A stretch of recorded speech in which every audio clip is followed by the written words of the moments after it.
નમસ્કાર મિત્રો, આજે જીપી ચેરિટેબલ ટ્રસ્ટ આયોજિત સમૂહ લગ્ન ખરેખર મિત્રો આજનો જે પ્રસંગ છે એ કદાચ સમાડીમાં ઐતિહાસિક પ્રસંગ હશે અને જે આ જીપી ચેરિટેબલ ટ્રસ્ટ કરી રહ્યું છે એ કદાચ અશક્ય છે, કારણ કે આ એરિયામાં આ વિસ્તારમાં અત્યાર સુધીનો કદાચ રેકોર્ડ બંધ આ કાર્યક્રમ થયો છે.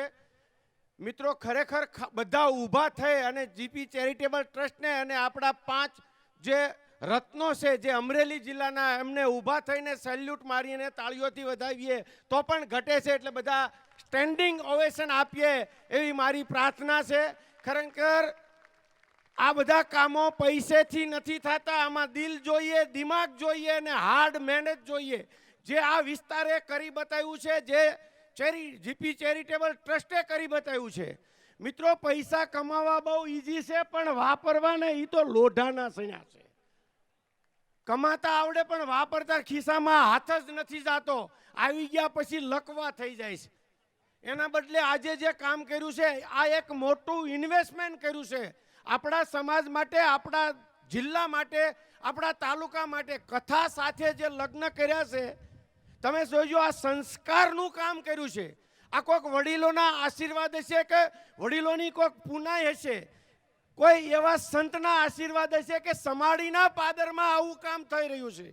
કારણ કે આ અશક્ય વસ્તુ છે. કથા 8 દિવસની કથા જ્યારે આજે મહારાજ વાંચતા હતા એમ કહેતા હતા કે આ કથામાં લોકોને રસ નથી, પણ હું એમ કહું 3 પેઢી 4 પેઢી 4 પેઢી નહીં, પેટમાં છોકરાઓ હોય એ પણ કથાનું શ્રવણ કરતા હોય છે. આનથી મોટા કોઈ સંસ્કાર હોઈ ન શકે. આવા કોઈ સંસ્કાર કામ કરી ગયા હોય ત્યારે આવા આયોજન થયા હોય, એટલે ખરેખર આયોજકોને પણ ધન્યવાદ. જે લોકો સમૂહ લગ્નમાં જોડાયા છે એને પણ અભિનંદન, કારણ કે ઘણા વળ ખાઈ જાય છે પણ સમૂહ લગ્નમાં જોડાતા નથી. ખરેખર આ યુગલોને અભિનંદન આપીએ એટલા ઘટા, કારણ કે આ વિસ્તારમાં જ્યારે આવા દાતાઓ જ્યારે દેવા બેઠા હોય કાં કરવા બેઠા હોય ત્યારે બેનિફિટ લઈ લેવો જોઈએ. પછી જલધારા હોય, ચેકડેમ હોય, સમૂહ લગ્નના આયોજનો હોય કે કથાનું હોય, આપણે આપણો રોલ પૂરેપૂરો ભજવવો જોઈએ અને આ વિસ્તારે ખરેખર ભજવો છે.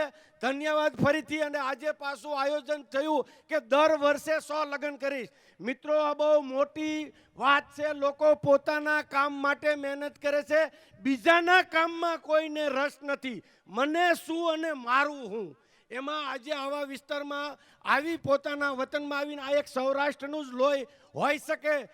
દુનિયામાં જોઈ છે, દુનિયામાં ક્યાંય પૈસા કમાઈને પોતાના વતનમાં જઈને અહીંયા જઈને બધાને મજા કરાવીને કથા કરવીને આવા મોટા રસોડા કરવા એ વર્લ્ડમાં ક્યાંય નથી.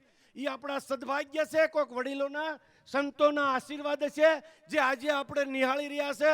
બધાને અભિનંદન. Thank you very much. Good luck. ધન્યવાદ. મને 2 મિનિટ બોલવાની તક આપી એ બધા જીપી ચેરિટેબલ ટ્રસ્ટનો આભાર. Thank you. આપનો ખૂબ ખૂબ આભાર. જો હવે આ ગોવિંદ કે મને પાછી એક બીજી ભલામણ કરી, અને જો હલો વરરાજાઓ, મારી વાત બરાબર સાંભળતા હોય તો વરરાજાઓને મારી પ્રાર્થના છે, આ જીપી ચેરિટેબલ ટ્રસ્ટને તમારે એક ચાંદલો કરવાનો છે. હલો હાથ ઊંચો કરો વરરાજાઓ. જીપી ચેરિટેબલ ટ્રસ્ટને તમારે ચાંદલો કરશો?